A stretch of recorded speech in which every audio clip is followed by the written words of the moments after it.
There is a side of me that I don't think a lot of people know, but I too have failed. So I did not meet the minimum requirements for our universities. Because not everyone will be able to afford to go to Capcut. Yeah, too. There was nothing handed to me on a silver platter.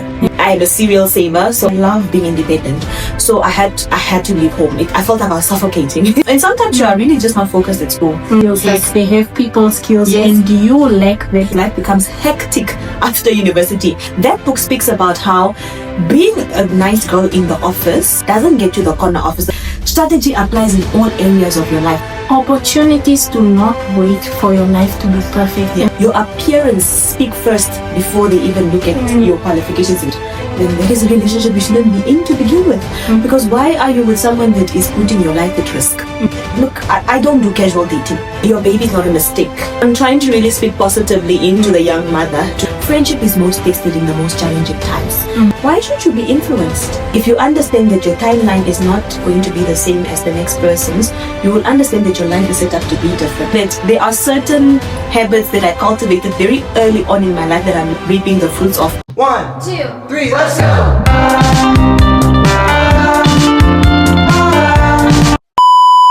Hi Shbooboo! Welcome back to my YouTube channel. It's me, Mweshi, and I'm joined by Ilago Shidadala. And today we'll be filming a girl chat video. So on my channel, I make all things self-care, fashion, lifestyle, and today we are doing a girl chat video because this channel is about the girls in the case. Yeah, I thought I asked you guys for commentary on Instagram. I made a poll to ask you guys questions for the video.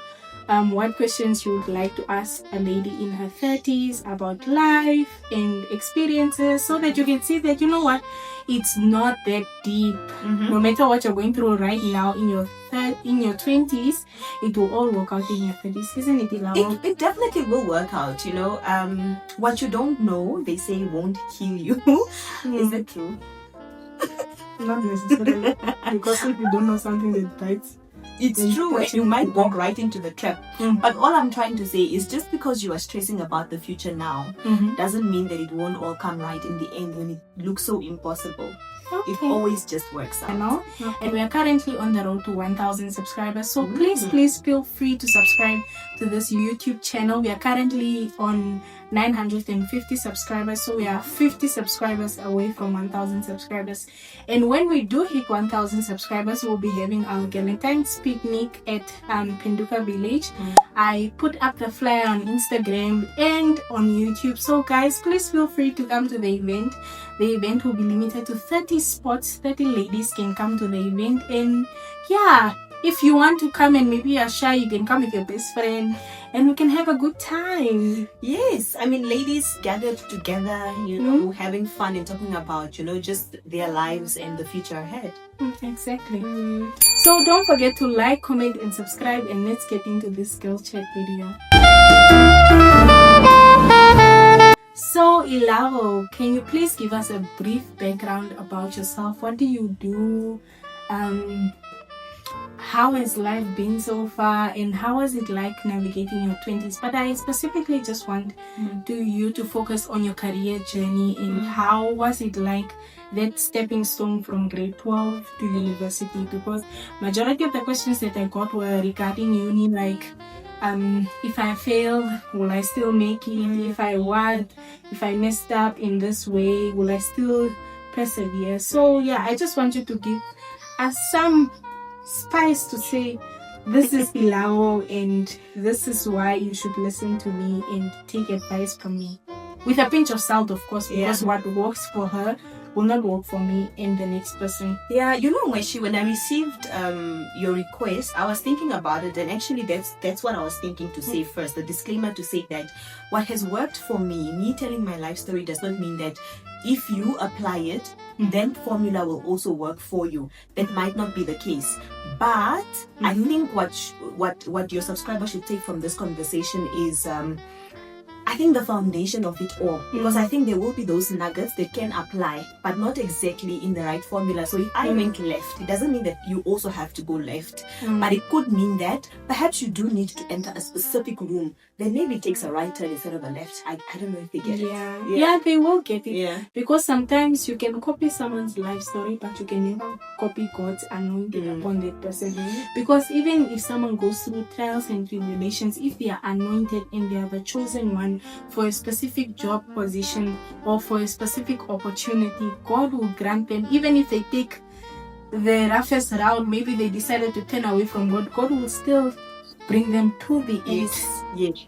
He will redirect that journey, just like GPS. You know, when you take the wrong turn on GPS, it always says finding another alternative route. So that's God. And I think also we have different destinies, you know. To answer your question, Mweshi, mine is a very long story because I'm in my 30s now. So I've lived a decade of me being in my 20s. So a lot has happened. But what I really appreciate about your question is the aspect of failure, because that is also in my 20s experience. And I think there is a side of me that I don't think a lot of people know, but I too have failed. And I'm here today. I don't know what people perceive my life to be today, but I must just say that what I had expected it to be, it's not what it is. So let's start from the beginning. Yeah. And also one thing I've learned is one thing about failure, because I had a bad year last year, and you guys know, like, I failed in the public. Like, I was applying for stuff, I used to speak about stuff, and then things would just not work out. And you know what?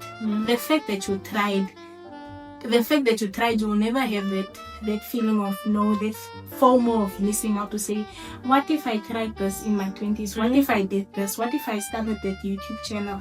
What if I started that business? What if I started, like, leave shame alone? Yeah. So, Ilago, please. Let me tell you about my story now. I need to be vulnerable. Mweshi is making me vulnerable on her channel for you guys. That's how much she loves you, because I don't do this often. But it was very hard getting this appointment. So you better thank me. First comment that I want to say, thank you so much, Mweshi, for bringing Elago to our channel. The first person to comment. Yeah. Okay, great. So my schooling, I was born, bred, and buttered, I like to say, in Windhoek. So all my schooling years were here in the capital city. I attended my grade 1 all the way up to grade 12. I started my grade 1 in 2001. So if you do the calculations right, without failing any grade, I obviously ended then in 2012. Grade 1 in 2001 and grade 12 in 2012. Yeah, but when I concluded my grade 12, I had 26 points in 6 subjects. Yes. And 24 in 5. And 24 in 5, and they needed 25 in 5. So I did not meet the minimum requirements for our universities. So there was automatically a fail. Of course, my world was shattered. Now I can understand what happened. I think back then it didn't make sense to me, but it's not even, there's no need to really dwell on what cost me to get those points, but I understand what happened. And I think that's when reality really hits, and then you realize that, hey, your peers are now heading off to varsity. What's going to happen with you? And I think more even heartbreaking and more depressing is when you don't really have people that are bringing solutions to your table. Everyone is just like, you know how humble parents can be. Yes. The family, you brought shame upon your family. No, she will never amount to anything in life, or they start speaking so negative. No, was it boys? Was it what? You know how parents can be. And even if you are I know of people who are successful right now, and some of them maybe had teenage pregnancy, but then they are grown, they are successful, they have houses, they have cars, businesses, but every single time they want to humble that woman, they'll bring up, but you still had a kid at 16. But that was just redirection, and that doesn't matter anymore. I think my failures today don't matter, because what matters is the present, and the present states and shows for itself that I have amounted to success in my life at the end of the day, regardless of that. But I obviously, as much as I'm saying that there weren't people bringing solutions to my table and much support, there were those. There were very few, like some family members that then came to my aid and said, hey, please don't give up and please don't feel like this is the end of the world, because it really isn't. As much as we say it and we hear about it, even when you're in that position, I swear to you, when you fail, those words run out of your brain. You don't remember them anymore. You really feel like this is definitely the end of the world, particularly because it's a shameful thing to fail. Everybody is celebrating their children that passed. Imagine going to a family event and everybody knows that you were doing grade 12 the previous year. And it's you and your cousin, and your cousin passed and you failed. Now it's like it's so embarrassing and it's very shameful. You start trying to isolate yourself and you start feeling like you will not amount to anything. But I had family members that came through and said, hey, there's an option of NAMCO. But also the thing is, NAMCO was also looked down upon. For you to have not qualified for varsity, there were other options like going to Tucson and all these other colleges that were existing then for remedial courses. But if your family is not willing to fork out money, they will send you to NAMCO because it's the cheapest option that's available. And now going to NAMCO is so embarrassing, because imagine telling people that, no, I'm actually going to NAMCO to repeat my subjects. People sort of mock you and laugh at you about it, you know. And then when you say that you're going to a specific remedial college, they have all these fancy if you colleges. say, no, I'm going to Heritage College, if I'm going to Tucson, then they're like, oh, it's at least better. But when you mention NAMCO, and I even see it with the memes like surrounding when grade 11 and 12 results are about to come out, then there are all these memes like, if you're going to IUA, what, NAS, and it's something that is all like these things like we should stop shunning upon things that are there to improve or better our society, because not everyone will be able to afford to go to Tucson, and not everyone will be affording to go to Heritage College. But the fact that you can try and go to your NAMCO and improve and go to the university that you want to, like, opportunities, I believe that everyone deserves a chance. Even if you come from a poor family or a family that's well off, everyone deserves an opportunity. And when you mess up, you should get that opportunity and that chance to do better, to fix your mistakes. And NAMCO is an institution that was created by the Namibian government to help those underprivileged students who need to fix their marks. And we are ridiculing it, and I don't think it's right, because if anything, we should celebrate that there's an institution like NAMCO, because today I speak proudly about it, because it has helped so many of us today. People that you are seeing in leadership positions, there are those that are sitting there, they won't tell you about it now because the conversation like this has not come about. But also because of shame, they don't want to be spoken down upon, or someone to bring it up in a meeting that it was NAMCO to gegaan. So what about it? At least I did something with my life at the end of the day, right? So I did that NAMCO that 1 year. I managed to improve my grades, and the unfortunate part though, at the time, I don't know if it was maybe from a lack of knowledge or a lack of information that I didn't have at the time. I didn't know the procedures to apply before going or heading into the next year of possibly heading into university, because remember, we don't have results. The only results that I'm sitting with in NAMCO are those from my previous grade 12. I don't have any midterm exams that I wrote that I can go and apply with. There's no such thing at NAMCO. You only have your assignments that you did, and your assignments don't constitute as your midterm results. So I didn't apply because I did inquire, and I think at the time when I inquired at one of the institutions, they informed me that we need you to bring us results for us to consider you for admission. I didn't have any results, so I then had to wait until the following year to figure out what it is that I will study. So that became the problem, because now I have more than the 25 in 5, so now I do qualify to go to varsity, but now I didn't apply, so I'm running around between institutions to figure out which institution is going to accept me without an application, without having applied the previous year, so that I can perhaps join the group of late applications in the new year. However, the late application process only happens also if there are spaces left from those who applied the previous year. So it was a very stressful moment. What did I want to study? I wanted to do media. That's what I wanted to do all my life since I was in high school. And all the institutions that I went to, in fact, I went to the University of Namibia first. They said no, they were full. Immediately they told me they were full. Then I went to NAS. I remember standing at I think it was the engineering building, outside somewhere, and we're waiting to be addressed by one of the faculty officers. So this man comes out and he doesn't even wait for anyone to ask questions. He just starts saying, if you didn't apply last year, go home, there's no one to help you here. That's what he says. and my dreams were shattered because there are only 2 institutions that offer anything that has to do with media that I knew of in terms of our public institutions. There was UNAM and NAST, and both of them are saying that they can't accept me. And my family, my aunt had this aunt of mine who kept saying, you know what, just apply even for teaching or nursing, you know, because there's always space in those fields. Guys, I didn't want to do that. Yes, like, let's stop forcing. Like, guys, the job market is now saturated. I see Webkey, and the people are still forcing people to do education. But Mweshi, then there was jobs. Yes. Our People teacher were actually looking our teacher was even telling us, like, when we were going to when we in grade 12, them in the past they could work at a school for 6 months and decide, you know what, I want to move in Lutherans. I'll get a job. Let me tell you, that year that I was struggling to then find university placement, the Namibian government was looking desperately for teachers. They had a shortage of teachers. So they had even made that year the teaching course free. Everybody that was going to do education at the University of Namibia was going to study for free. Yes, with a bursary for free. They were going to take care of your tuition fees and your accommodation fees. So families were even trying to force their children to take that course because then they would have no expenses at all. But I refused. I told my aunt that yes, I'll go and apply. I don't know. I think I went to the university and I didn't even submit my application form because I said this is not for me. And you're so right for that. Because sometimes you must just believe in yourself. Yes.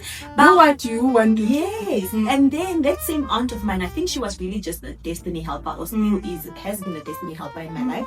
She calls me and says, hey, you were talking about this media thing. I just found out that some of the TV personalities that you've been watching and that we watch right now on television actually did media at the College of the Arts as an institution. I said to her, what, auntie, I'm not going to a college so that people can laugh at me? Because now I have enough ways to go to a university. They already laughed at you for NAMCO, now they must laugh at you for College of Imagine that. I said, there's no way, I'm not going to college, auntie. She says, no, listen to me. Then the college doesn't matter. So I think she understood it. She's older than me, but she understood things very young age. She's very open-minded. So she says, people are going to mock you, but who cares? At the end of the day, if you look at the industry right now, the media houses are hiring more from the college than from actual universities because you guys are going to come out with practical skills. I know people that I've spoken to, and that's what they're saying. So please just go to the college. Consider it. Right now, you don't have any media option to take at any public institution. All deserve an aunt like yours. And yeah, so she says, I'll send you money tomorrow because you know that time you don't even have taxi money. She says, I'll send you the money tomorrow. Go to the College of the Arts, go look for the application fee, tell me how much it is, and submit it the same day. Go there, make copies of all your documents and just go and attach. Fill in the form there, attach everything there, and submit it. Let me know how much it is if it's more than what I've sent you. So I go there, the application fee was even free. They were not charging anything. And I filled in the form, I entered it at that moment, and I went back home and I was so depressed because I was thinking to myself, now I'm going to have to work, to study at a college while all my friends are now at UNAM or NAST. I just felt really embarrassed. But I quickly learned, I think luckily enough, when we joined the College of the Arts, the lecturers there were really trying to debunk that notion that studying at a college means that you are less than anyone else that studies. Yeah, it's very important because at some point it will become very metal. Like, I don't know, the fact also, not to deviate too much, but then there's also this thing like, it's not okay for someone to be attached to people that they went to high school with or people that they went to primary school with. Like, you cannot grow with dead weight attached to you, even if there are good people around you. It's important for us to all do different things. To be individuals, yes, in friendships. That's why I don't like it when you see a friend group and they're like, they're all studying the same thing, or they have the same aesthetic. Like, you see they shop at the same place. Like, I'm like, it's very important to be individualistic and have your own dreams and passions, not just because Elawo is doing this and Elawo is the leader of the group. Now I must follow Elawo. But I think the problem with that then, when I look back at my life, it was the thought of thinking that if you are not together, you are going to part. Your friendship is going to end.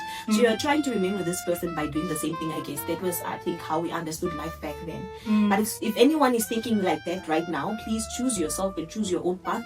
If your friendship is meant to be, just like any other relationship, it will last and it will pass the test of time or distance. Even if your friend ends up studying outside the country, you will find each other. Life will always bring you guys together if you're meant to be. So yes, I went to the college, and you know, funny thing about the college is it was the most difficult place to get in. It's easier to get into UNAM and NAS than the college. The college requirements are very low. Like all you needed was 17 points in 5 and the minimum of a C symbol in English. So obviously I was overqualified now. Overqualified. But even with that, I had to go through a rigorous process where you undergo induction for like a week, and then you have to write a test where they shortlist. There were about over 100 applicants where they shortlist after their test, and then after the shortlisting of the test, they also do interviews. Now this is for an institution that's just looking for someone with 17 points in 5 and the C in English, but they were only looking for 25 students per class, or is it 15 even? I'm not so sure, but it was either 25 or 15 students per class out of 100. And that's, but there were different fields. There were field of television, radio, graphics, different courses in media, but 25 per class out of 100. So to make that cut, you really had to prove that you are passion driven, and that's what the narrative that they were looking for and running with it in terms of choosing their learners or students rather. They were looking for passionate individuals because they wanted to share knowledge to students who are going to really join the industry. Not something that someone is looking for something extra to do because they are bored and they don't know what to study. So they didn't want to waste their time. So they really tried to select students that really wanted to be in the industry. So hence the rigorous selection process. So I was lucky to make it, and I did 3 years. I must tell you, 2 of the 3 years I was the top performer in my year. And the College of the Arts had this thing where, not in my year but in my field, in television production, 2 of the 3 years. And what they do is, when you are a top performer, they refund you back your tuition fees if you had already paid, or if you had not paid, they give you a sponsorship for that specific semester that you had performed excellently, being the top performer. So I got that twice. The second time I passed it on to the person who came second best, because he was a friend that was in my class and he was struggling financially, and my mom had already paid my tuition fees at the time. So which is very nice of you as well, guys. We need more people allowing this one. So I said, you know what, my tuition fees is paid. This guy is always struggling to find funds for his tuition fees. So let me rather then donate this to him, because it's not like I still have to go to my parents or to find the funds. Yeah, so that's what happened. And you know what, the college was so cheap at the time. My annual fee was it was about 3,300 annual. Yes, that time. Nowadays that's not even registration, and that's not what they charge now. And that came in all so perfectly, because there was also a concern up from people asking, no, but now who's going to pay for you when you are going to study? So that came in very handy, because whoever then ended up paying for my tuition fees, which were my parents, they didn't have to dig any further into their pockets like you would have done if I had gone to these universities, right? But to make the long story short, I completed my diploma. It was a diploma in television production. In the Media Arts and Technology department. I specialized in video editing and camera work.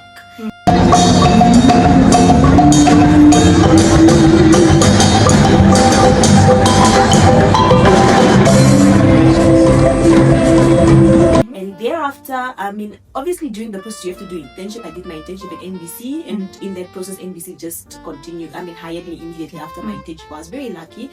I started at the NBC as a video editor, yes, in the news department. So I would edit the news bulletin. I did that for about 5 years. But in my second year already, actually in my first year of being at the NBC, after being employed, I already started auditioning, because generally I think when I wanted to be in media, it was to be a presenter. But the College of the Arts, was not teaching us front of screen. It was teaching us behind the scenes. So all the skills we're getting were writing, producing, camera, video editing, and which is very, sound, very important, all of because sometimes you might find yourself even in a position that when you grow to a large extent that maybe NBC can no longer manage you, and you want to start your own agency or something, You have the skill. you have the skills. Skills are very important, and Yeah. I'll touch on this in another video where I'll speak about business ideas for students, because the year just started and That's you need that beautiful. pocket money. Mm. I'll make a YouTube video where we'll speak about that, about skills and how you can use your skills. Sometimes you don't need startup capital, you just need to have the skill. And the skill got me through the door. Mm-hmm. Even though it's not what I wanted to do. I could have sat there and said, no, but I don't want to be a video editor, so I'm not going to study at the college. But that is the route I had to take to get into presentation. I had to enter NBC with a specific skill, right? And that got me through the door, and it also made me easy. It made it easier for me to even find out about auditions, because it's the department next door. I'm going to walk in and say, oh, you guys are having auditions tomorrow. Can I please audition? And they'll ask you for your CV, and there's familiarity, so it's easy for me to then audition. Although there was no favor done towards me, I must say that I've failed auditions. I've auditioned, for example, for the Good Morning Namibia show. I've auditioned 3 times. It was only on the 3rd try that they gave me the opportunity. I've auditioned for the news before. I've auditioned for everything. I even did the Namas Blue Room once upon a time. I auditioned for that too. There was nothing handed to me on a silver platter. Nothing. Exactly. Absolutely nothing. Exactly. Yeah.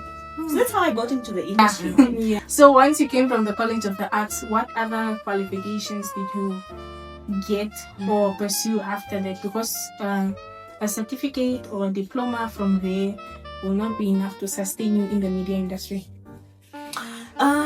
Well, that's a good question. And this was something that I knew that I would do, because even when I was applying to the College of the Arts, my goal was really to get this diploma that is going to get me into the doors of the media industry, and then upgrade from there, and also then find myself into university. And the nice thing about the college, though, it was really more practical. It was 80% practical and 20% of theory. So I really walked out of that institution heavily loaded with skills, practical skills. So that's why I was a great contribution to the NBC in terms of the work that I could do, because I really ended up doing quite a lot of work in terms of the behind the scenes work that I could do. Anyways, I then went to do a degree. I did my bachelor's degree in communication thereafter, because this is the industry that I really want to be in, that I'm passionate about. It's communication. So I wanted to arm myself with theory, because all I had was mostly practical. And considering that now I want to be front of camera, I need to ensure that I also know then how to communicate properly, and also just the rules and regulations around communication, because everything does have a system. And I wanted to know what is the system and how does the system work, because I didn't have that. So I did the Bachelor of Communications and then also an honors thereafter.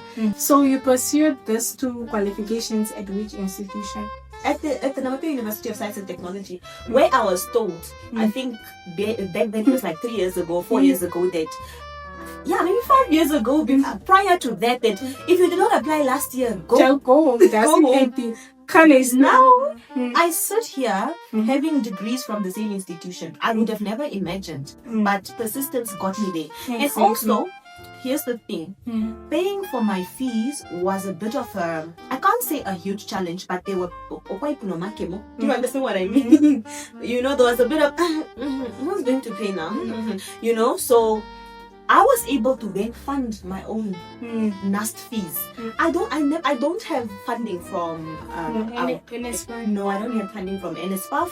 I paid for my own tuition fees with my salary from NBC, following my qualification at the College of the Arts. Exactly. That qualification, that diploma, was able to fund my degrees, my 2 degrees. And it's also very important that even once you get this qualification, you on the other side of the screen that's currently watching, don't just stop there. The market needs people who are qualified. So you keep on adding even skill sets. Some universities only focus on theory. So make sure that you are getting skills, short courses and stuff that you are learning. Like me, I have this YouTube channel and I'm learning stuff about editing, filmmaking, color grading, framing. Apart from that, thumbnails, graphics design, because you know what?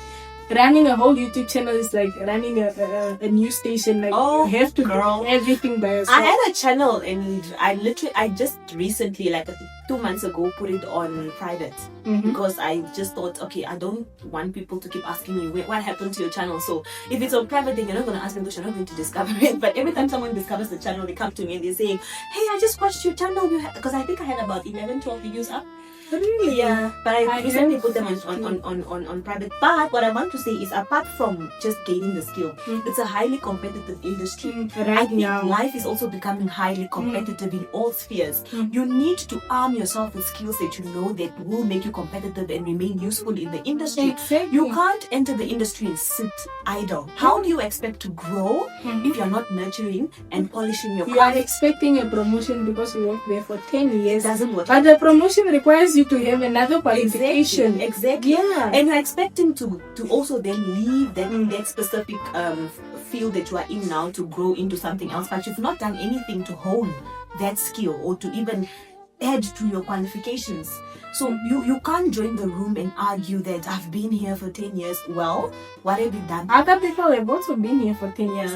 What are we going to do about them? Yeah. What I also want to say while we are at this, some people argue that, oh man, I'm 25, so can I really go back to school now? You know what?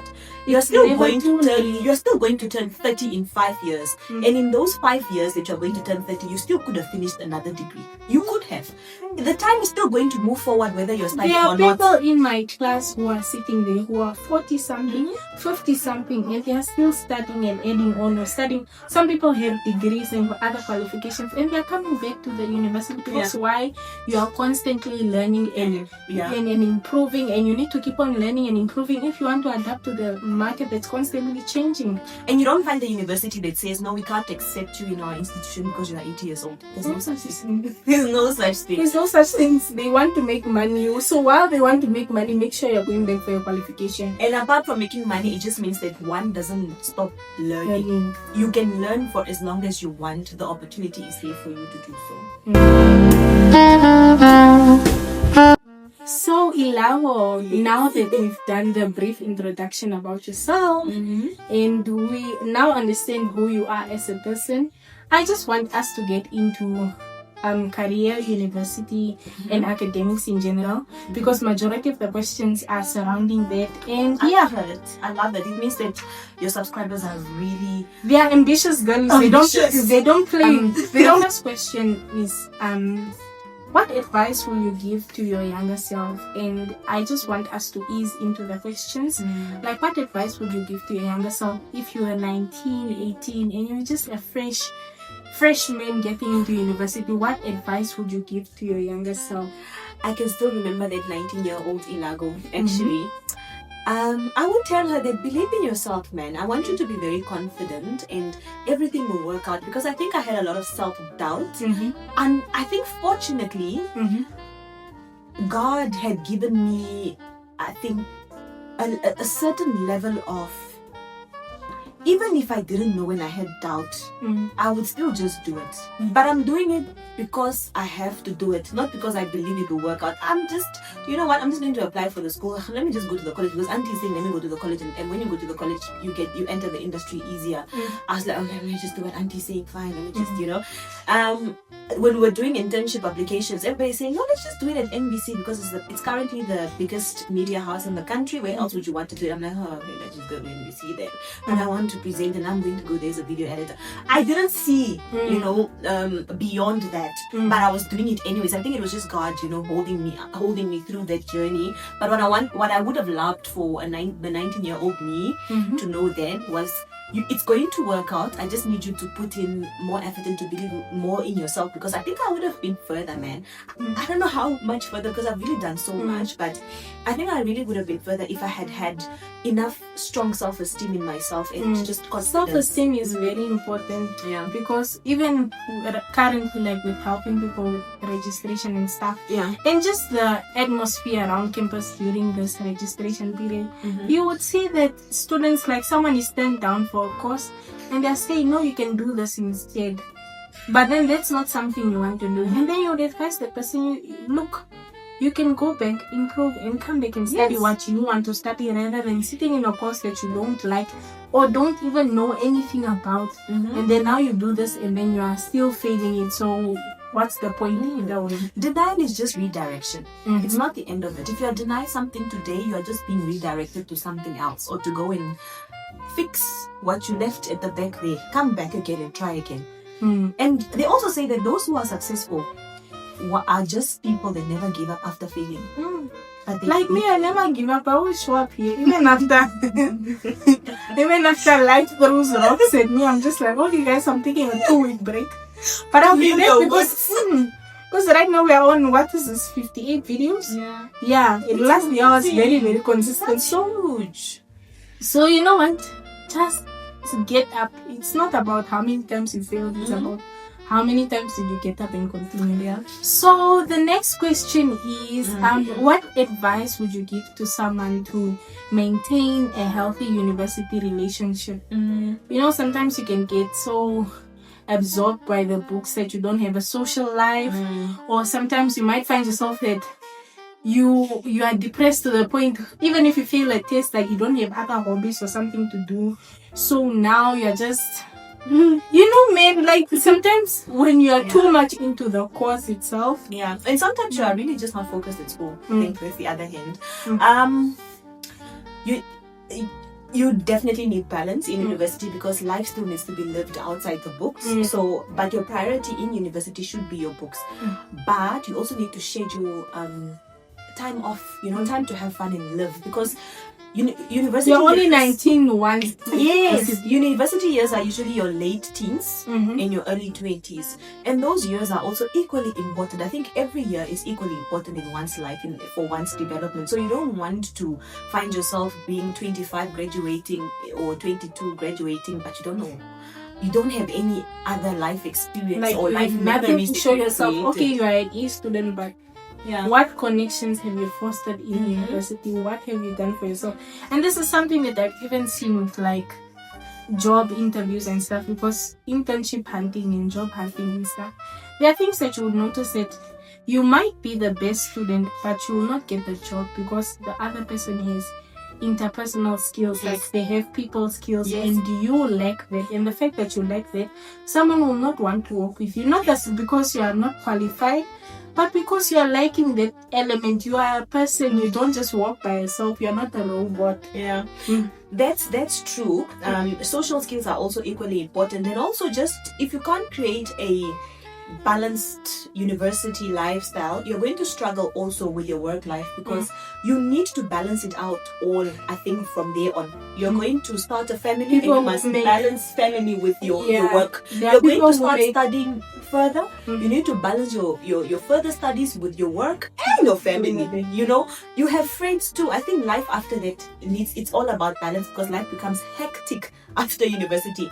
So yes, strive to become the cum laude, you know, to get or to obtain that cum laude, the best student in your class year, but also balance it out with, you know, living every human being on earth. You know, go out for a date, if it's just a walk at the park with your friends, or a quick run around campus with your friends, just for that hour, or every Saturday at the specific time, or just go and laugh with you, just go have a chat with people in the corridor.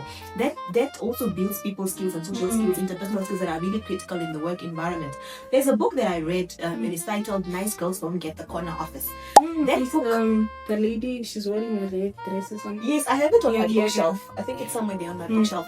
That book speaks about how being a nice girl in the office, who comes to work every day on time, just does your work, and then you go home after you've done your work perfectly, so doesn't get you the corner office. The corner office is obviously known as now the base office, the upgrade.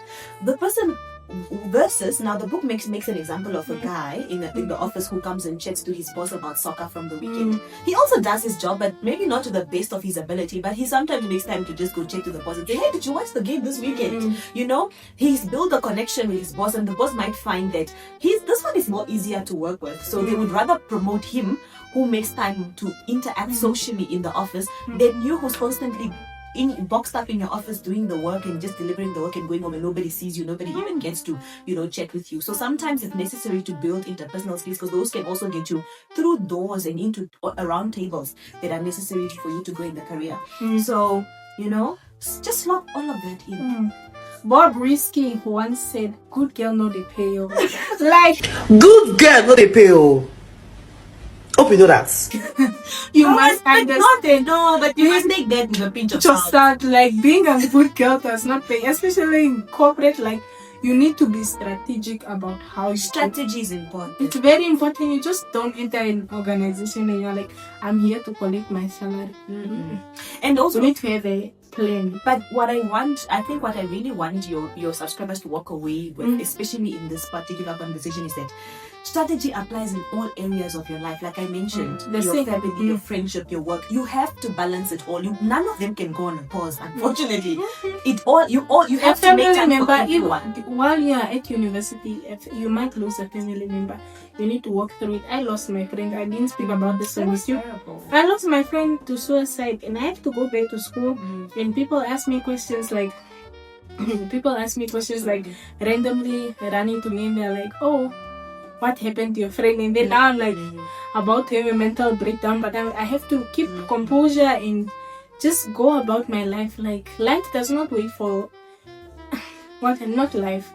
I spoke about this once, and I spoke about this with my therapist, that opportunities do not wait for your life to be perfect. And this was just something that we were doing some self-introspection, and I was like, I've realized that opportunities do not wait for your life to be perfect. I lost my dad at 17, I don't know, 16, 17. And that just taught me, like, even with my grade 11 and 12 performance, I passed well, but then it's not the best that I could have done. But then we're just reflecting on that to say that opportunities do not wait for you to grieve properly so that you can redo your grade 12 and continue with life. No, you need to be prepared. Yeah, no, I'm so sorry for your loss, man. But you carry so much strength, and that's true. You have to run crying. You have to keep walking, move ahead, move forward. But you're crying, wiping away those tears, fixing that wound, or healing that wound, limping even. But just keep going. Life is not going to wait for you. But then, how did you manage to maintain that good academic performance that you had? You said that you were a top performer. How did you at the college, how did you manage to keep that up? For someone who was coming from failing to now coming to being a top performer, I was shocked because I thought I had a problem. But clearly, I think also what helped me a lot is that I was doing something that I was passionate about. So it's something that I was enjoying. I didn't put in too much effort. I was doing something that I loved. So it was also easy for me to learn without feeling like I'm learning. I was having fun while and doing that's the importance of choosing the course that you want. I know this season is the season of you guys choosing the course that you want. If you are doing something if you are studying medicine because your parents forced you to study medicine, trust and believe you will see flames, because why? You're not doing this for yourself, you're doing this because of other people. And probably some of the subjects within that field of study are those that you are really struggling with. And then those are your core subjects that you struggle with. But also, it doesn't mean that you can't. There are people who have been forced into specific courses and they excelled. And they are thanking their parents for doing that because they didn't know any better. But I think what's most important is just for one to do self-introspection, because arguing that is also playing very dangerous by bordering on laziness, because someone is thinking, no, I hear that medicine has thick book, I'm not going to do it. But you are very much capable. You are very much capable, and this is an argument that's happening right now. I had it once with I don't want to also expose them, but with one of my family members who didn't want to do AS level. Mind you, this is an A-star learner, has always been for the rest of all their years, but somehow a narrative was being shared around their high school that AS is so difficult, just end in grade 11. For someone who was an A-star learner all their life, now you are deciding that no, everybody is saying it's difficult, so I'm not doing this. I'm ending here and I'm going to university. But everyone is not you. That was my argument. So again, you see, she could have said, no, but I don't want to do this. But I was able to speak her out, to speak her through that and say, that's not happening, my girl. You are going to do AS. Unfortunately, I'm not supporting if you are applying for jobs internationally. I told her the opportunities are not just in Namibia. Opportunities can be in the US anyway. They'll ask for grade 12. They'll not ask for... Yes, and also the opportunities that you can now have at the palm of your hand like this. When you have AS, you are the one that's you can choose where. I don't want this. When you have grade 11, you have to just accept what's available for you. Yeah. Also, imagine if you want to do a second degree now in the future. Now you're going to go back as a 30-year-old woman. You're going to go back. Imagine that. Now I'm called to go improve so that to go do AS again so that you can do your next qualification. And all because there was the narrative driven about it being difficult, something that you have not even tried. But you know, it was mind-boggling for me at the time, but I'm so glad they were able to hear me out during the time, and they performed so well. So happy for them. So yes, again, sometimes we must not border on fear. I mean, we must not allow that concept of choose your passion to also overcloud people that are fearful, people that are really just lazy. They need to. I think you really need to be honest with yourself. And if it is because you are scared, you think you're going to fail, well then just go fail. At least you tried and do it again, rather than not you trying. You know. So yeah. How are you able to keep up the grades? Like I said, I don't feel like I was learning at the College of the Arts. At university, I was also really doing very well, even though I wasn't a top performer. But I was doing really well. If I do say so myself, I had a lot of distinctions in my first, especially my first degree. I think also because I was now of age, I understood why I was doing this. The why. You understand life. The why, yes, and the why. Now I'm also paying for I'm paying my own tuition fees. I cannot afford to fail a module that I must come and repay again. Out of pocket, it's not happening. I'm not going to pay for that. At the time, CUS computer user skills was 4,000 something. That was one of the most expensive modules. Now imagine having to pay that the following semester again. I was not willing to go back into my pocket and pay. So those were some of the motivations. So look at that from your parents' perspective. From NSFAQs won't repay. Will not repay. Yes, if you look at it from that perspective. Will not repay. Yes, and I was studying. When I was doing my degrees, I was studying. So I would lock myself into an office because I knew going home. I was living alone. At the time already, I was living alone, so I knew going home would be me then convincing myself that I should just go and sleep. I'm tired from a very long day of work, so what do? I'm only tired when I get home, right? So I stay at work. I would literally, fortunately for me, the company doesn't limit people from being at work. It doesn't lock. There's nobody that goes with the office key. Yes. You know, the company is open. So I would lock myself into one of the offices within the building and overnight there and do my schoolwork or my assignments or study and go home like at midnight. And then obviously now when I arrive home, that's when I know, I'm tired, but I've studied. I've studied at work. So I had to find ways to make it work for me. And that's how I managed. And honestly, because I was doing something that I was keen to learn, I was really managing. Although it's really difficult to do part-time studying while you're working. It's not easy, it's very, very difficult. And that's why if you have NSFAQ right now, be grateful for what you have. And study, even if you're not doing the course that you wanted to do, you must study and put in the work. Because just think, if you lose this loan now, your parents must fork out that money, or you must get a job to pay for those. And when people don't want to help you, when you're going to call auntie and uncle, tell them that, no, I'm now accepted a class to do this degree, and auntie doesn't want to help you. Now you want to be angry. You want to hold grudges against auntie and uncle who doesn't want to help you pay, but you lost an opportunity that was there for you to study with a loan. You played with that opportunity. And also, while we are at this, nobody owes you anything. Do you know that? Very, very important. And that I learned very, very early after I lost my dad, and I'm glad I did. That's why I will work very, very hard for my money, and I always come up with strategies to make money. Because why? Nobody owes you anything, not even your parents. No. Nobody owes you anything. It's like the hardest you thing need to accept. work hard. Not even your boss or your supervisor. No one even owes you a good word to put in a good word for you or anything. You need to put in the work. If you don't have cosmetics and you asked the person that you know to help you and they are not able to help you, don't hold grudges against them because they don't owe you. You should accept it. Oh, they don't want to help. Fine then. Let me find a way to make it work for myself. Go find extra work. I was working when I was at the college, my first qualification ready, I started making my own money because I quickly understood that no one is going to give me money to go and buy a nice topping up in Mr. Price there. No one is going to do it for me, so I had to find a job and I had to find ways to survive. So, but we're going to get into that later. About finances, yeah. But I just wanted to really emphasize on you need to put in the work, you need to make sacrifices. I know that nowadays uni students are really having their best lives. You know, we are going to every party, and uni students actually have money because most of you have your is it refund? So what you called non-tuition fees. And then you also have your allowances from your family. We're talking about the privileged ones now. So you really don't know what to do with that money because you're not paying rent. If you are fortunate, you're living with your parents or in a family home or you're in hostel. So what do? You want to go and party every other weekend. You want to do this and that, buy a phone and.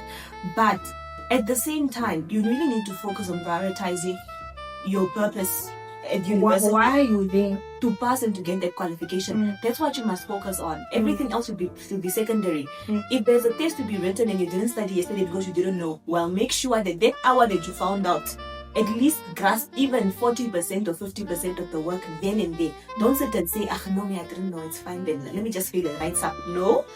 Try and SAP is also a lot of work. Yes, and a lot of money. You can with what is there at the moment. And that also teaches you to work hard and to always finish something first.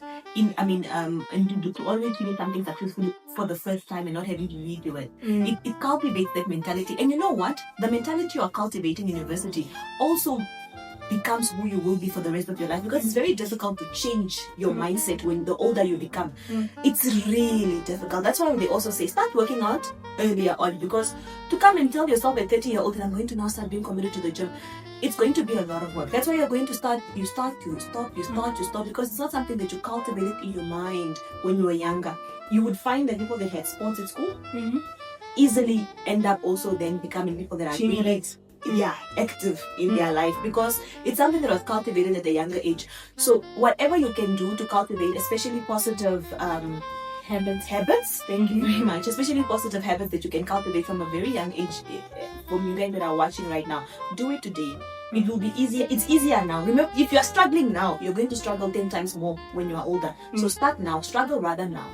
Okay, for the next question, which is the last question at the academics, how does one juggle through life after uni? Like once you've made it, you have the qualification, and maybe you're sitting at home and you don't have the job right now, or maybe you're in corporate and you just got the job, but then like, how do I juggle adjusting to uni? I understand your circumstances were a bit different because you started working before you went for your first, your first qualification and your second one. But my second. Your second and third qualification. Sorry, your second and third qualification. But yeah, if you could give tips and tricks here, what would they be? From what I've observed, because I didn't struggle with looking for work. I think just number one, don't give up. Don't ever feel discouraged. Number two, start looking outside your field. Because there are opportunities out there as well.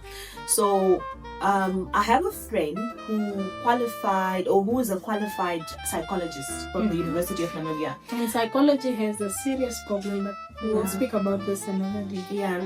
So she was really struggling to find lucrative jobs. I think she was finding jobs, but the income was not sustaining, right? And then an opportunity came about where she could join the police force, and she did. For someone who did psychology, I think she was more on the side of HR, and she joined the police force, and she ended up, becoming a police officer. But now she works within the Namibian police force, but within the HR department, which is now what she studied. What did she do? She had to be open-minded. Someone with a degree, and now this is the thing: we look down upon police officers and people that are in the force, thinking that, oh no, these are just people that failed, their high schools and couldn't manage to find their way into university. That's why they are actually now in the force. But in most cases, some of these people are actually qualified with degrees. So I'm just sharing this to say you need Change to your be perspective. open-minded. Yes, and do change your perspective. It's Even in the military, not everyone needs to fight. Yes. There are people who need to be at desks doing Yes. something. There are people who need to be doing even GL work. communications in Military everywhere. correctional service, the ones in prison. There's also departments of communication, departments of HR, finance. They need you with the actual qualifications. So you need to be open-minded. And if there's a way that you can also then start your own employment, you know, branch into business. I think with young girls, one of the things that you can really do after university is learn a skill like doing nails, hair braiding, makeup. Those are industries that we women will always be paying for, you know. So if you have that, it will put bread on your table, and before you know it, you are not going to need your degree. You would now choose business. Some of you have money from your refunds. Like I said, you order things from Shein and all these online stores. At university level already, plan ahead. Start ordering things that you can resell. Things that can make you profit. Prepare for that. And that way, you are going to navigate through not having a job. You're going to find there's ways to another survive. lady, I just forgot her name. She has a restaurant in Havana. Okay. Size Kitchen. Yes, Size. Size Kitchen. And Size Kitchen, I watched her story. I don't know, there was an episode or something that I saw a video circulating where on her page, on her Instagram page, where she was talking about how she used her NSFAQ refund to start up that Size Kitchen, and it's the one that's funding her lifestyle. It's her only kids right income now. now. Her Or only because- source of income. Yes. She doesn't use her degree currently. I don't know if things have changed from the time I watched that video. Yeah. But yeah, you see, like sometimes you are being given capital. Sometimes you're praying to God, God provide capital for me. Yeah. God is not going to make the capital fall from the sky. In God fact, will walk through different people to get capital, even through NSFAQ. NSFAQ is But that's destiny him helper. making it fall from the sky, because how else were you supposed to find it? But you're not being open-minded to think, okay, what can I do with this money then? Because you just think a relative will give you 20,000 up To go and start a business. But then 20,000 can also come from you doing saving people's nails. $500 every month. Doing someone's nails. Yes. So I think it's a very difficult period of one's life when you're job hunting, because I've done but an episode on our show in the community, and those that we've spoken to were really struggling. I think it's not easy. I understand the pressure, but also in the waiting period, because that is your waiting period, also try and look beyond, you know, the qualification, look beyond the job. And look at what you can do right now. Some people are not good at business, but maybe you're good at maybe cleaning or doing what. There are people who are in security, people who are security guards, but they have Drivers. qualifications, people's drivers, people's cleaning ladies, doormen. Some people are chefs at people's houses, not because they want to, but then they know that, you know what, I need something to sustain me so that when I have to go for job interviews, because you know, job interviews are seasonal. And they're also beginning of costly. the year, and they're very costly. Beginning of the year, maybe in the middle of the year, and then towards the end of the year. So at least you have something saved up to job hunt. Because I also have someone who's currently job hunting, and there is some form of frustration, because now you're like, I'm frustrated, I don't know where I'm getting the money from, and now when I'm asking family members, it's like I also asked last month, so what must I do? It's hard. It's really hard, and it's also, you cannot put blame on them.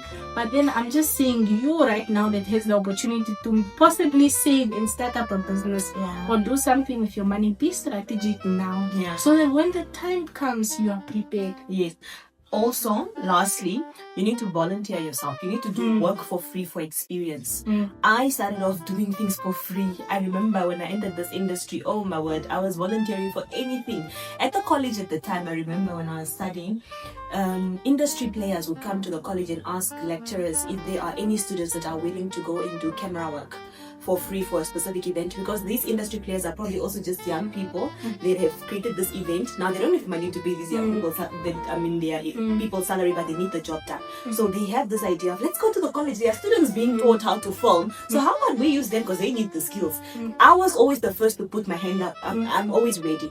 And I ended up actually working for DB Audio when I was at the college. This company is a events company, and they would often get tenders to host really huge events, like the launch of a specific, let's say, I don't really want to market companies on your platform, but you know, they would have really big events, and they need camera people to film that event, also for the screens or monitors in the room, and they were paying us. You know, I started getting paid. It started from voluntary work, because now that voluntary work got me the skill, and then through there I had a CV that I would submit to Dolby Audio to say, hey, this is me, and you do an event, let's say from 5 to 10 in the evening after school, and you'd walk away with quite a really nice amount that can sustain you for the month, and you know that you can put some into your savings to help you prepare for when, you know, school is over and you don't have a job. What realistic steps did you take to grow your money in your 20s so that you can set yourself up for a good life in your 30s? Like, what steps did you take? Maybe investing, saving, or maybe pursuing another business venture, something. Like, what steps did you take, and what steps would you encourage someone out there to take? Obviously with a pinch of salt, because what works for us will not work for you. Yeah, but it's a guide. Well, I said this before, I'm a serial saver, so I was saving quite a lot. So saving meant that I always had something to fall back on. Even if I were to lose my job, I know that I can afford my rent for the next few months, you know. I can afford to put fuel in my car. But let me start from the beginning. I was living with my parents. So the strategy that I had to apply was, and I'm fortunate to have been living with my parents in Windhoek, was that I wanted to leave home having a car first. So I made sure that I was saving while I didn't have any rental expenses, and that's how I was able to really save as much as I could. And the saving that I had to do even took me about a year or so. It wasn't even that difficult, and I was able to get the car. And thereafter, I now knew, okay, now I can actually, because I bought the car cash, which was also very intentional. I didn't want to be stuck with the expenses of a car at the end of the month, because I wanted to go and rent, to explore the rental market. And this is really just because I was looking for independence. I'm a young girl that wants to now grow, and that's really all I was chasing. I was not doing it because I wanted freedom to go now and do whatever I want at night. No, I really just wanted to grow. I've always been ambitious, and driven to be independent. I love being independent, so I had to leave home. I felt like I was suffocating. So I bought the car cash. That meant my only car expense was fuel, and not a monthly car installment. No, just fuel. That is also dangerous. But when you're purchasing a car second-hand, you must make sure that there's someone who's going through the process with you, because you can be scammed. People can sell cars. Yes. Someone that's really familiar with cars that you know. Yes. I also noticed there's someone who made a video talking on TikTok about how if you are buying a car, as a lady, you must go buy yourself a fake wedding ring and go with a man and say it's your husband, so you avoid being scammed. I bought my car on Facebook, by the way. Sometimes the things that I've done, but it worked out. My car was okay for years. I sold it like 3 years ago.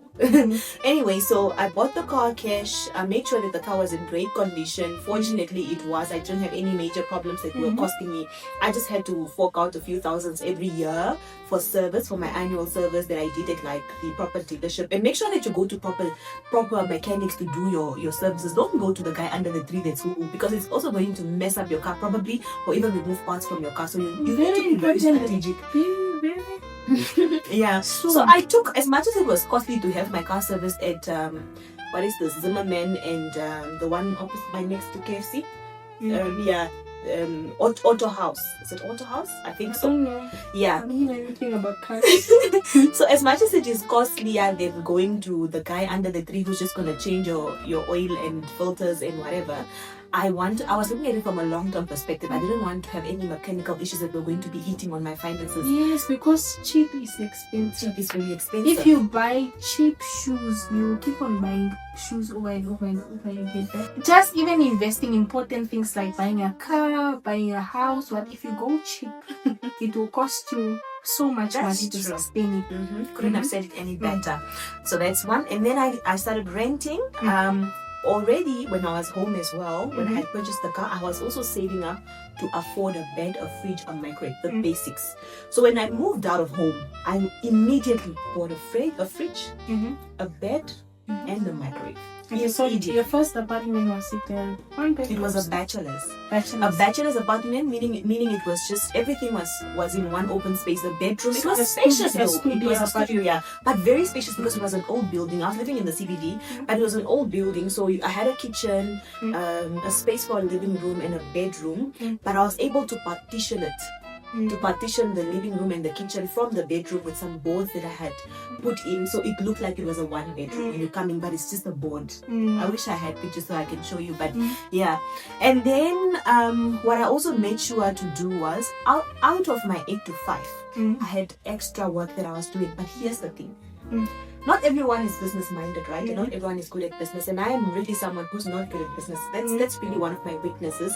But I'm someone who works very hard, and I can work for very long hours. So I started taking on extra work at work that would make me more money So overtime. outside my 8 to 5. So overtime or Overtime is when I do my 8 to 5 and I continue it after. I started doing work outside that for other departments. Oh, So I about sort of sourcing. yes, inside the inside the company though. I started doing other jobs that was my extra income. And it's the same with that was my side hustle. I think that's the word. It's the same with you standing here and doing whatever while you go to your 8 to 5. I just had to work at the same company for my side hustle, and that worked out quite well. Because I didn't have to go anywhere, I didn't have to sell anything. I just had to go do extra work instead of And waking you up at did 5. also need startup capital Yeah. to buy stock from China Yeah. and sell. Yeah, but you would see that every other time when I would log on to messages of or motivational talks on social media or the internet at large, they would tell you about starting a side hustle, and most of us would take it as start a business. It doesn't have to be. Just have an Use extra your income. skills. Just You have an use extra your income, editing yeah. skills for something else. Yeah. I also outsource my I had editing skills, I had presentation skills, I had directing skills, and then also apart from that, I'm an MC, so I'll get gigs, and those gigs would pay, and there was another extra income. And because I am such a serial saver, to someone else what I'm getting is not a lot, but because I'm a person who saves, I spend this compared to what I get. So of course, I'm always not lacking. Because I'm saving most of my money, right? So yeah, that is how I was able to, navigate my finances. Up until now, okay, now I do have a business. I don't like talking about my which is businesses, okay. but yeah, I do have a side business, hustle, an yeah. actual business now, and yeah, it's working. And I think that's just how life is. Life is so expensive that you can't rely on one income, and especially if you are like me. Okay, do you also believe, there's this notion that your 30s is just being a teenager with money? Do you believe so? Like I get less budget to do whatever you want. You know what? I turned 32 years ago. And I thought at 30 I would be a grown woman. Man, I would be different than what I am. I know I'm a grown woman. My perspective on life has also shifted. I look at life really differently now with a different lens. But significantly, I don't see. I still think I am my mom's baby girl.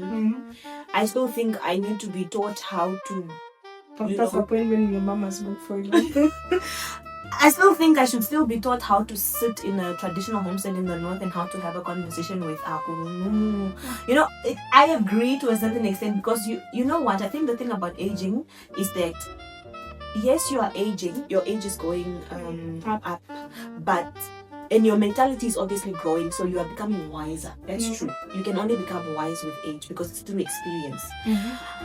But your personality, if you are childlike, if you are playful, if you are kind, that doesn't change. Do you believe that there is a second puberty that hits you at 25, 26, 27 day? I haven't experienced it. I didn't didn't experience. You still look the same. Yes, I not that I look the same. Of course, I grew into my adult body, and that's something that we were not prepared for, because you will think you are losing. I mean, you are gaining weight, but you're not gaining weight. You are growing into an adult. Yeah, you just need to make sure that you look fit. So you need to keep fit to look fit, but you're not going to be the same, unfortunately.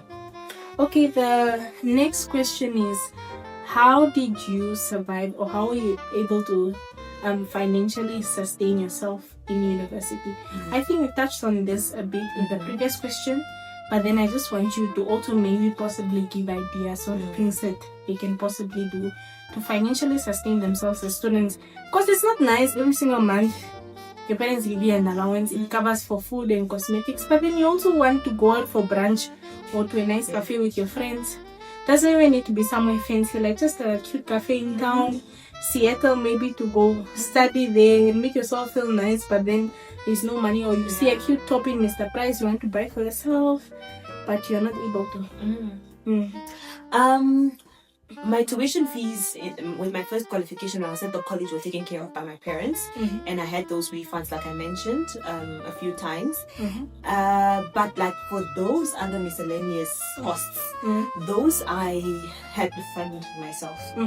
Of course, my parents were providing transport to and from school, but I had to fund my own miscellaneous spendings. Yeah, because I cannot fund your lifestyle like. And I'm a girly that likes nice things. I've always been a liker of nice things from the beginning. So I then had to find a job. Like I said, I started volunteering in the beginning. Do you know that I've also acted? I've done acting, and I was paid for it. I need to see it. I'm going to look for this. There's a movie on YouTube. There's 2 movies. I think 2. movie. I still have people that watch. I think people that are into Namibian movies, they sometimes go and watch films on YouTube, and they find me, and they always come in the DMs with screenshots, and I always keep it hush because it was the crusty days. But don't expose those crusty days. They paid my bills. They paid my bills. Honestly, I was able to live with those crusty bills. While I was at the colleges, I did acting. I was working for DB Audio as a camera operator, and there I was making $800 per event. And I would probably get like 4 events or 2 events per month, because it's dependent on how many clients they get or how many bookings they get. So then you bill them in total, and they send you the money. And I think I don't know if they paid at the end of the month or on a specific day of the month, that when they would pay out. That helped me greatly. I used to volunteer. I also used to, when I started with volunteering at events, now I started being hired for events to go and do camera work, apart from DB Audio, other events as well. I started emceeing. Darling, what flew away? Why do you sound like when you don't have flu? You should hear me when I have flu. Well done, ladies. Thank you so much. That also paid. I think sometimes I would get like a $300. Something. And it was helping. You can buy a top and shoes from Mr. Price. I remember buying a specific pair of heels from Fashion World once upon a time. I was with my friends and we were walking past Fashion World, and that shoe, I don't know what was happening with Fashion World. Was it Fashion World or Big Daddy? One of the two. So they used to bring in clothes from other stores like Edgar's, Mr. Price. I think the ones that were discarded from the shops. Big Daddy. They used to do. Yes, and Kajatura shop, right? Because College of the Arts was that side. So we would always walk around the complex, walk in the shop, and just dream. Yeah. What we're going to be when we start working. So we look at clothes and we start encouraging each other that, when we get our job, this is how we're going to dress. And I found some nice cute pink pairs of heels that were $100. That $100 was my only taxi money. That's the only money I had. And my friend and I convinced each other that after this we're going to need to start going for job interviews, because we didn't know they would automatically get a job, right? After we completed our degrees, our diplomas at the college. and I bought the shoe. That was my last money, and I said, God, you know that I'm buying this shoe because I need a heel. And I'm not encouraging anyone to do that recklessly, but for me, it was really strategy. It was a leap of faith. I have the $100 in my bag. This shoe I know I'll not find tomorrow. And it's very beautiful. It's very comfortable. And I need to start going into the face of job hunting. And job hunting, you're taught that your appearance speak first before they even look at your qualifications and everything. They also judge your appearance. So I need to look the part. And I thought, how will I look the part if I don't have the shoe? I bought the shoe. And honestly, I think that week, one of those gigs that I had called, then I went and I got paid immediately. And that's how I was able to, get through the week. Yes, but that's because I had options, It's not that I'm sitting there thinking, oh my gosh, where's the money going to come from? The money does not fall from the sky. Yeah. We have to be doing something. Yeah, and sometimes I would even take a gig that only gives me taxi money. Because if you're going to give me taxi money for the day, and I already had taxi money from my parents, it's double. I still eat something. Yes, I still, even if it's just the $10 change that I get, it's something that I have, and I am very prudent with my money. I think frugal is not the word, but I am I save a lot. I save more than what I spend. It doesn't look like that, but I'm a serial saver. Really, I'm Let me trying give to you an get example. I bought my first car at the age of 23 through my savings, cash. Really? Yes, it was a Polo. Really? Yes, it wasn't a brand new car though. Oh, but I yeah. bought But cash. still, it shows that you are someone who... I'm it's very strong on important to saving. cultivate these habits while you're still young. Yes. Because if you're a reckless spender right now, you won't become a great saver when you're older. It won't. If you don't, habits require you to constantly keep up, constantly be doing something.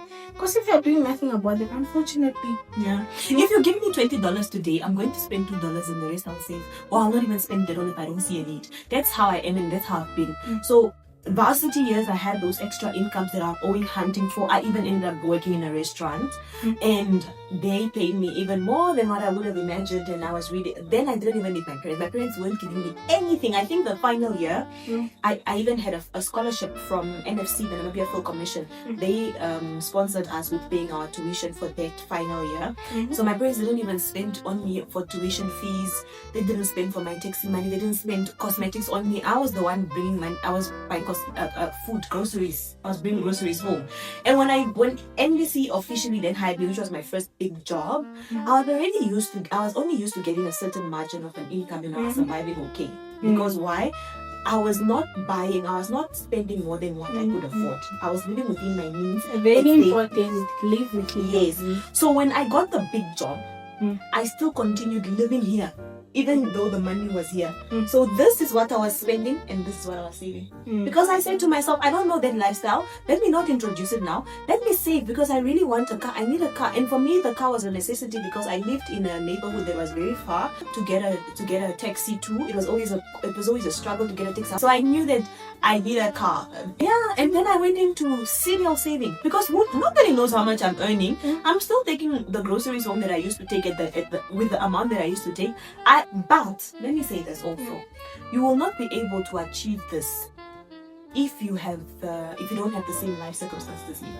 Some of your you parents maybe need to give back at home. Your priorities are not the same as mine, so don't practice what I practice just because I did it. You need to give back at home. Some of you are being sponsored to study so that you can sponsor the next child at home. Maybe your aunt or whoever says, cousin, yes, you now need to start taking care of a niece that is in high school with uniform and all of that. So some of those other expenses and black tax that is automatically set on you because of the circumstances of the family will not allow you to do what I did.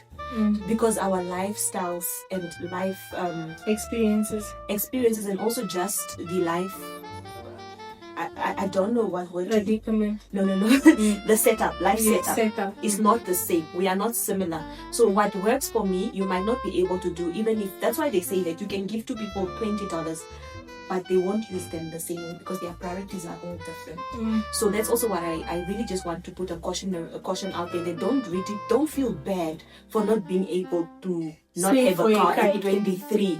Your circumstances don't allow you, and that's okay. don't feel bad. I'm just sharing that for me it was possible. So if you have the opportunity to do so, do it. Save.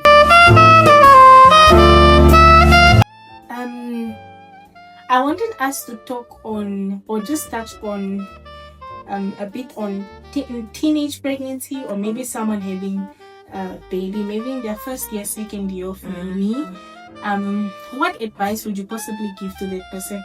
Of course, you do not have kids. Yeah. How you know? That I know.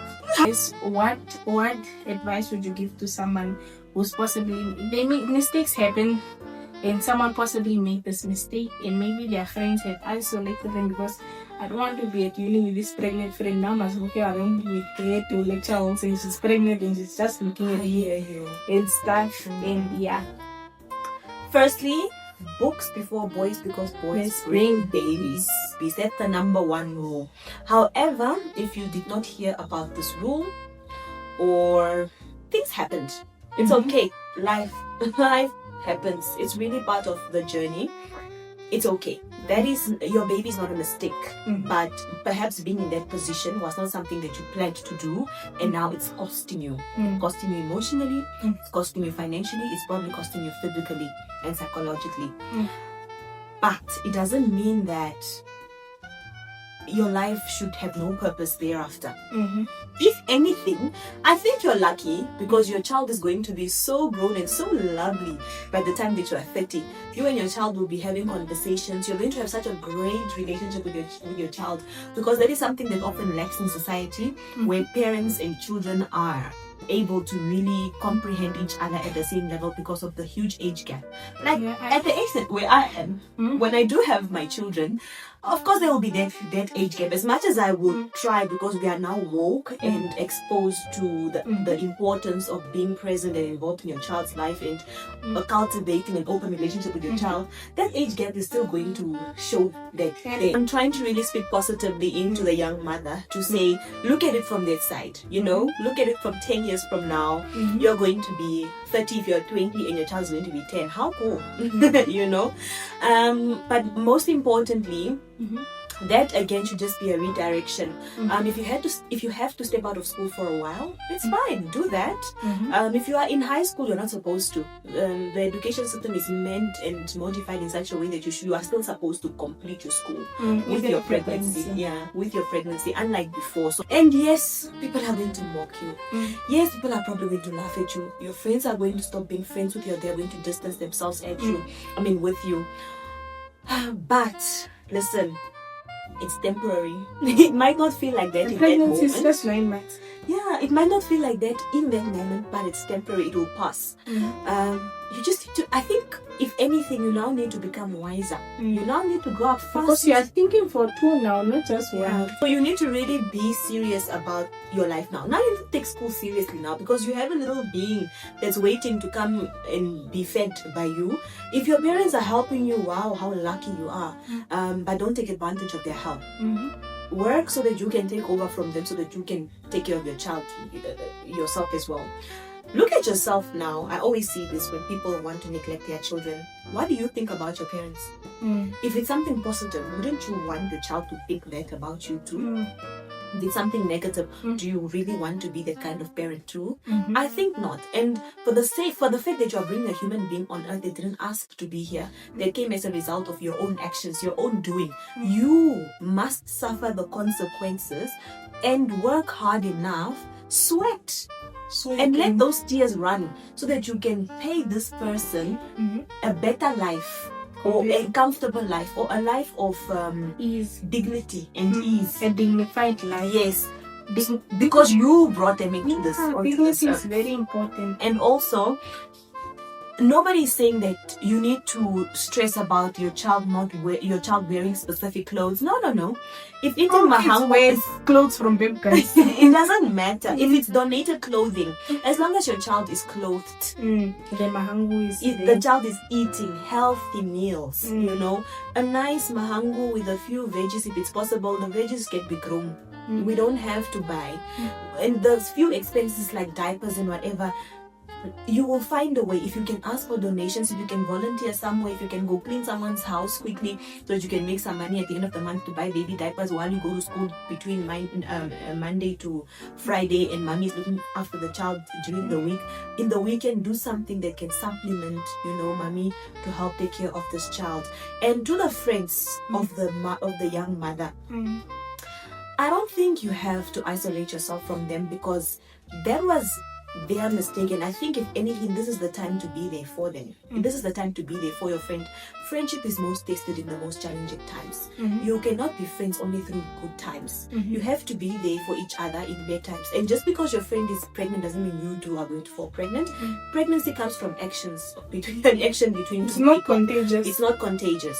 So I know that some parents would even say, no, stop hanging around that girl because she's influencing you. Why should you be influenced? I mean, you can look, you are seeing much of what has happened based on your friend's actions. So if that should then be an eye-opener to you. There are contraceptives out there. Very important, and I also wanted us to touch on this because there's so much stigma surrounding contraceptives as young adults, especially with ladies and mothers, like having a black mother who's not really doesn't have enough information about contraceptives and stuff. They're like, they are blocking you from having children so that when you are 30 years old and you have been taking them for 10 years, you will not be able to have a child. I'm a 2K. She just told me I'm a 1K. Do you know what the difference between you guys and us are? You guys had this early on in life. We had it, but from I think from our teen years. You grow up with this tool, so you know how to use it more than us. And even the computers in school, you can put the information something. here. And I think you are also you are also supposed to know what credible sources to use. Even your teachers speak about this in class. Get information, because it's there on your fingertips. If you are looking at a specific contraceptive, look up on it. Google this contraceptive, research on this contraceptive, and see how it works. Your doctor and see how it works. How will it negatively affect you? What type should you use at your age? What type should you use with your health setup? Those are all with your weight as well. Your weight, yes, with everything. You need to consult on that. Don't be sheep. Don't do things because your friends are doing them. Don't say no because Mweshi is using whatever contraceptive method she's using. If at all she's using it or she's not using now, you're not going to use. You're going to use what she's using. You must understand that it's not a one size fits all. It really needs to be based on your body type and your health status. I think your health status as well applies, and your age and whether you even want to have children in the future. Maybe you are sitting there and you want to have a child immediately after you finish graduating. Those are also things to consider. So should you use a long-term contraceptive or one of these short-term contraceptives? All of those information you will find if you really research on it, right? But most importantly, all I'm saying is you can protect yourself from pregnancy. Apart from, and let us not forget that protecting yourself from pregnancy with contraceptives does not mean now you can be reckless, because there are also diseases and viruses out there, STDs and STIs are also out there that can affect you, and they are also very critical to your health. You might not have a child or a pregnancy for people to see. There is evidence that you have also done the deed, but your health could be impacted for the rest of your life. And I think for me, that's even worse. But still, it's not the end of the world. If you do find yourself with one of those STDs and STIs, there are manageable ways to deal with them. Some are curable, some are not curable. If it's not curable, you can still live. Life can still go on. Nobody needs to know if you don't want to share, So I really just want us as this crop of young people, especially considering the suicide rates that have been, that we have been seeing lately, that to believe in a better tomorrow. You know what I say, what I do when I go through a really terrible time, and we all do. Trust and believe me, all of us, including myself, I have my worst days where I don't want to get out of bed and go to work. I have those days, and sometimes I will really call in sick because life was hard that day. But I always tell myself that this too shall pass. It will pass, and it always does. the problem that you have today is only big today. Tomorrow, when you wake up, it's not going to be as big as it was today. Even if you were crying all night, tomorrow you're not going to cry all night. You're probably going to cry for a bit. Another day passes, you're probably only going to cry for an hour. The problem is only big, as big. It's only huge today. Tomorrow it won't be as huge as it was today. So just know that there's nothing that is going to be put on your shoulders that you don't have the strength to carry. Then it's impossible. You were designed to carry the problems that are placed on you. God will never give you something that you cannot handle. And also there's a scripture that says, I'll insert it here, but then it speaks about joy comes in the morning. Even if you're having a rainy day today, sunshine will come tomorrow, joy will come tomorrow. It will become better with time. And tomorrow might not be tomorrow. Tomorrow might just be next year. But you know what? You need to hold on. Because wouldn't you want to see what it would look like when joy comes? Wouldn't you want to be there when joy finally... Imagine not being there when joy finally comes. Because it will come. That is guaranteed. Even I can guarantee you that. It doesn't matter how dark the days look today. As long as you are doing right, keeping your faith, putting in the work. If it's something that needs you to get out of, maybe financially, put in the work, trust and believe you will get through it. I have gone through a lot of worse trials and tribulations. As a 30-year-old, I can tell you that, and it will come. Being a 20-year-old, it will come. You will be filled with a lot of those in your 20s. It's impossible for life to be perfect and beautiful without challenges. And when you pray, always pray for strength to overcome the challenges that are brought on you. Don't just pray for safety and protection. The strength, because the challenges will come. I promise you they will be there. It's guaranteed. And also pray for God to locate your destiny helpers. So that when you're going through that rough time, you're able to get maybe a therapist or someone to talk to who can understand you. You're able to get someone maybe to help you with your bills that you are maybe possibly struggling with.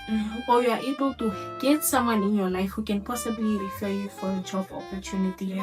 Pray for your destiny helpers. Like, this is something I pray for, like, continuously. Like, you know what, God, like, please locate the people. Because God is not a magician to just... Watch out! And then a big house appears with a car, house and kids. And for the last question in the segment, this was a dilemma presented. If you are currently on contraceptive, maybe the pill or the implant, and you're seeing a young gentleman and you're in your 20s or maybe in your late teens, should you inform this gentleman that you are sexually active with, that you are on contraceptives? And then someone said that no, I should not inform him because he'll want to have unprotected sex with me and he'll put me at risk of HIV. Well, it all depends on the dynamics of the relationship, to be quite honest, the level of trust within that relationship. If you are saying no, you can't tell him because he's going to want to have unprotected sex with you and it's not something you want, then there is a relationship you shouldn't be in to begin with. Because why are you with someone that is putting your life at risk? And why are you with someone that you don't trust? Because if you're going to have unprotected sex with someone, it's because there has been a level of trust that has been established.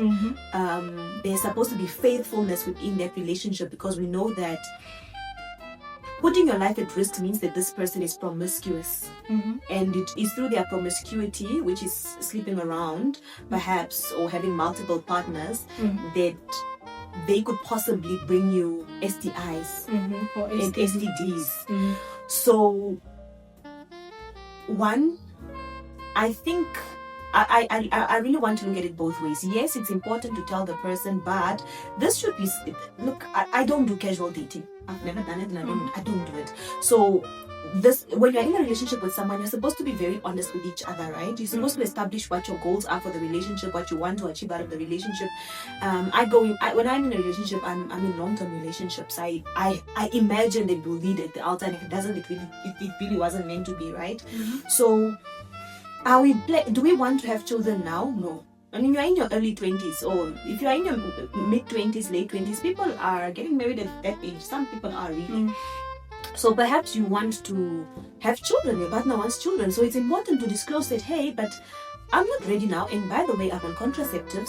and it's not going to happen if you want it now.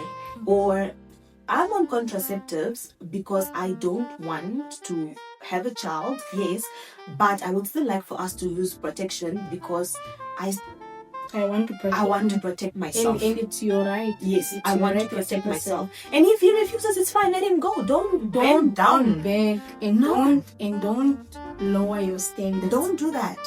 Never ever do that.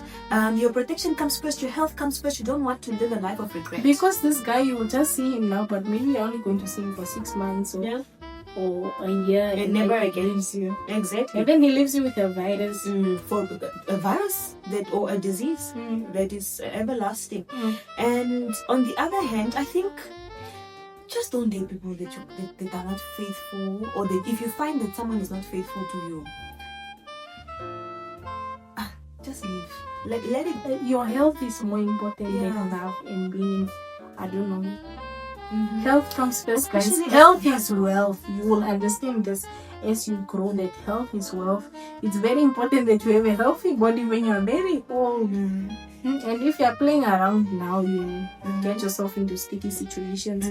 We are not going to comment too much on this because we are not health. First of all, we are not whatever financial advisors. So take our financial advice with a pinch of salt.